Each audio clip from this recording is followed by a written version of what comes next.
What's the first word that comes to mind when I say the word creep? Anxiety. Intimidating. Sharing. Feedback. Collaboration. Just learning. Hectic. Vulnerable. A day that you set to review something with people, whether it be external or your tutor, so you can get progress and an update on where you should be heading. But it is a brutal experience. It might feel like harsh feedback, but most times it's like true. Yeah, at the end of the day, like they're trying to help you. They're not trying to like crap on your project.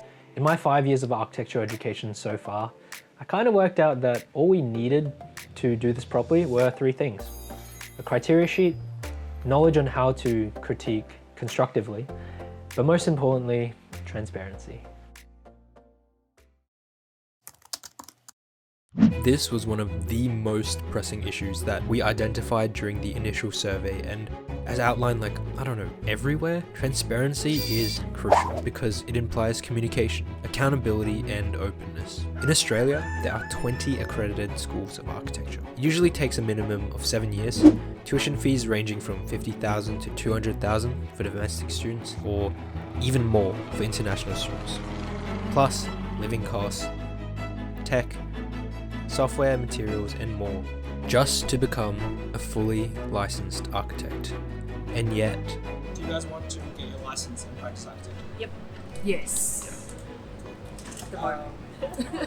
Yes. Yeah, I do. Yes, definitely.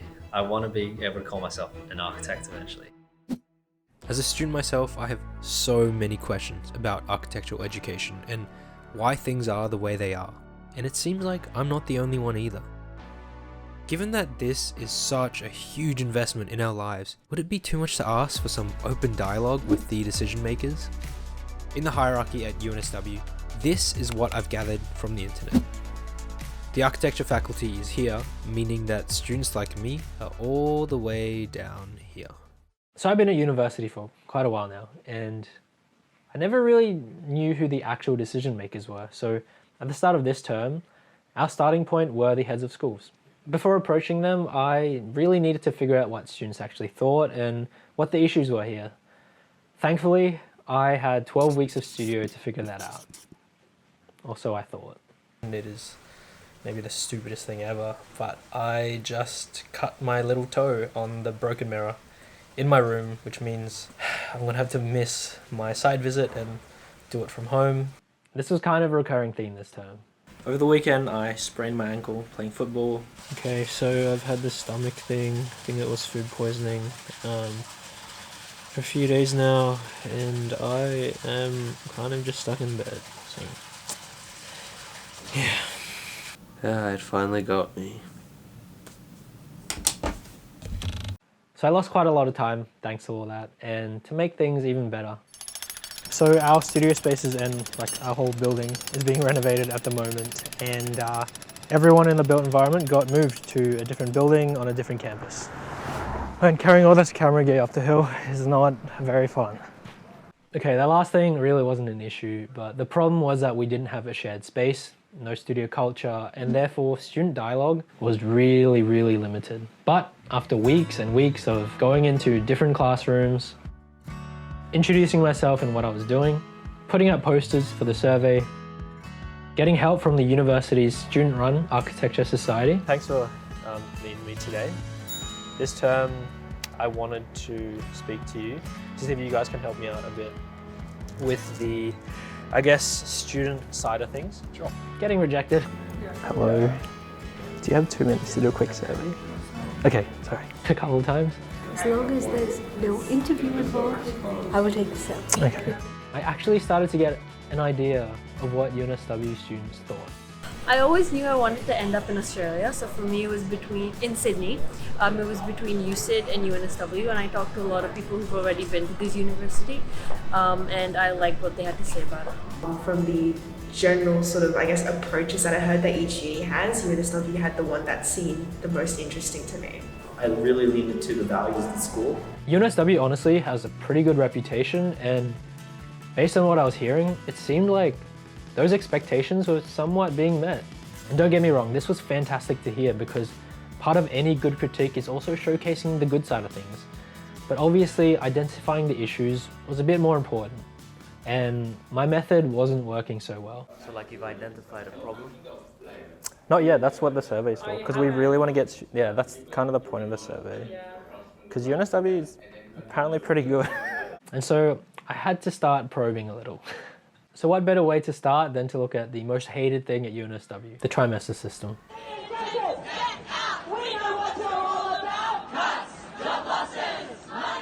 And architecture students were no exception. Trimesters aren't really that great because we're condensing 15 weeks of work into 12 weeks. Get less breaks and things too. Yeah, which I guess you can feel a little burnt out at the end of it all. I guess if studios kind of operated independently from the trimester system, that would be great. But as I started to speak to more people, a lot of them actually seemed to like it or see the benefits of it. I actually chose to go to UNSW for the trimester system so I could study part-time. In some respects, because it allows me to balance work better. As a full-time student and international, so we have to do everything within 2 years. So it was pretty good because I planned out from the beginning that I wanted to overload my first year. Because there were so many mixed responses, I started to feel like maybe the information I was gathering was a dead end, because people were always going to have their preferences. So I had to dig a bit deeper. Through my research, I rediscovered that in Australia, there is formal criteria for every architecture school that has to be met in order to be accredited. The NSCA outlines the level of competency required for graduates at completion of an accredited program of architecture. And yeah, there's quite a lot there. And architecture schools are supposed to have all their curriculum meet these learning outcomes. Like, it makes sense, right? But there's always a but. The question was, do students actually walk away from school learning all these things? On paper, the content created by lecturers, course conveners, and tutors might meet all those criteria, but do they know how to teach it? And that is why student opinions matter. That's when I realized that, the information I was collecting was really important. These people are responsible for so much of our education, and yet, more often than not, we're left questioning how they got hired as teachers in the first place. Now, this is an issue that was very evident not only at UNSW, but across the world. And so often students pick their university based on rankings, expecting good teachers, but clearly there are no guarantees at all. It's crazy. Look, UNSW has a good reputation for tutors, but even then, pretty unsurprisingly, there are some not so great ones here as well. I will say though, as long as I've been here, I've only had some really, really good tutors. This term in particular, I chose my studio purely based on the tutor that I had last year. What are your thoughts on John as a tutor? John's great.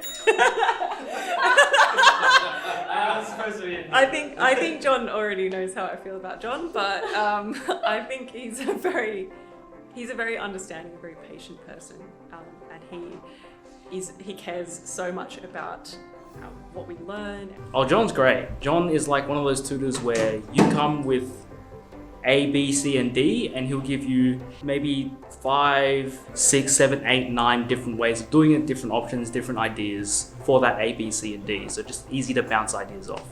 What's your teaching philosophy, critiquing philosophy, process? To listen. Every person's got an idea that can be used. There's always value in what people do. And you walk them through it. So you've got to listen to them and understand what their agenda is. And usually what they're drawing or what they're saying is not really what they want. And so therefore you've got to ask them questions. So it's pretty much, teaching is like, not like a coach, but it's someone that tries to assist someone to get to a better place. I'm not one of those students that wants a HD. I just want to pass. I just want to pass, to be honest. I'm one of those students. But yeah, John's very familiar with working with me. I just want the best that you can do, that's all. Throughout the term, that teaching philosophy was honestly reflected every week, especially during crits. I think he obviously knows a lot about architecture, and you get that from his critique really strongly, but I think he also has a really good attitude as a teacher. He doesn't push people down when they're struggling, and he helps them rise to their potential, I guess, which any good teacher does. And week after week, the standout thing that John did was... It's not like I'm trying to sculpt anybody, but it's just the recommendations every week. You try and do that to keep that motivation, that kind of momentum every week, just to see, to make sure people are reminded that, this is how we should be moving, this is the pace, this is the kind of thinking that we're doing. And if they haven't done it the following week, at least they've got the script to go on, and we've got something, a touchstone. We just don't go in there and go, who knows what you're doing today.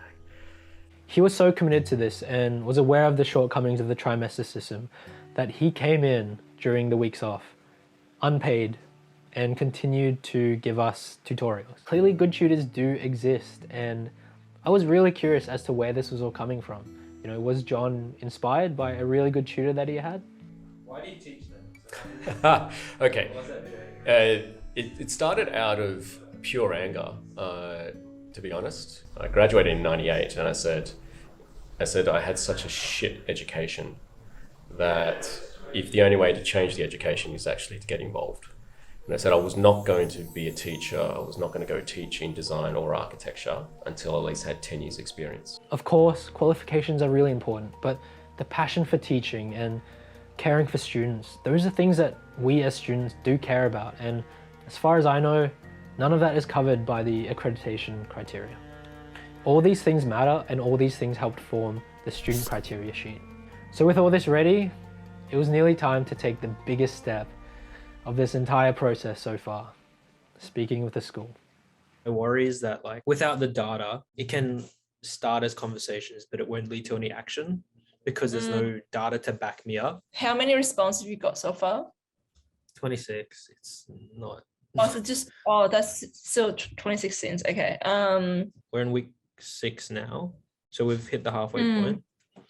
I don't want to linger on the survey too long, so what do you reckon? And okay, what should I aim for number-wise, and what should the deadline be, do you reckon? I think we should aim for maybe 100. Okay. And do you think the extra 2 weeks would be good? Okay. Yeah.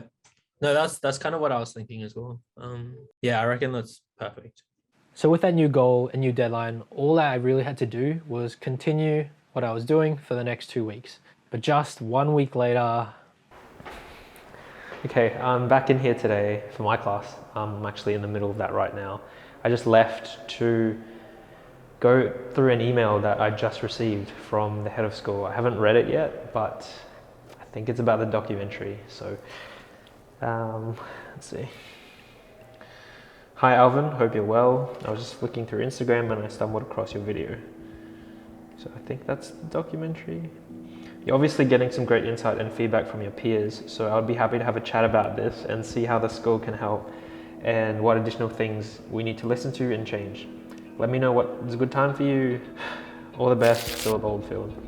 So I organised a meeting with the head of school, left class pretty early, met the head of school. That went incredibly well, and things are looking good. Things are looking really good for the documentary. This came out of nowhere today, and yeah, I guess the next steps are to finish off the survey, and he's happy to have a chat on camera, on the record, once I've put all that data together. And yeah, I guess things are happening. And yeah, here we are. The 12-week term flew by, and I know we're still pretty far off making any real change or making a difference, but I learned a lot this term, and we've overcome the biggest hurdle. This definitely was not easy. I'm very tired, but by being present and starting those discussions with other students, we got the attention of the head of school.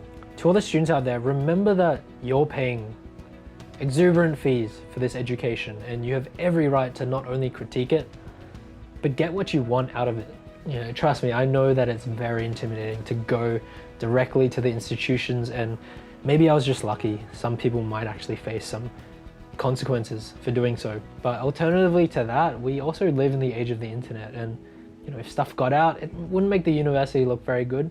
But at the same time, there's a lot of opportunities for us to make a difference through this tool, even anonymously. So rather than giving the universities all the feedback that other people can't see, why don't we just put it all out there for anyone to see? You know, let's make some noise, good or bad. But yeah, this is just the first step, and these next 3 terms are gonna be my last ever year of university, and I'm gonna do everything I can to make sure that I walk out of this place and leave it in a better state than it was before. I think you're right, you know, communication's tough at the moment as we're moving into this kind of post-COVID world, and I'm amazed how many times I email everybody and I didn't read that, so maybe, and I think what would really help is when we're back into this building and we're back as a collective, that culture of understanding what happens will grow. But I think it's a vital point.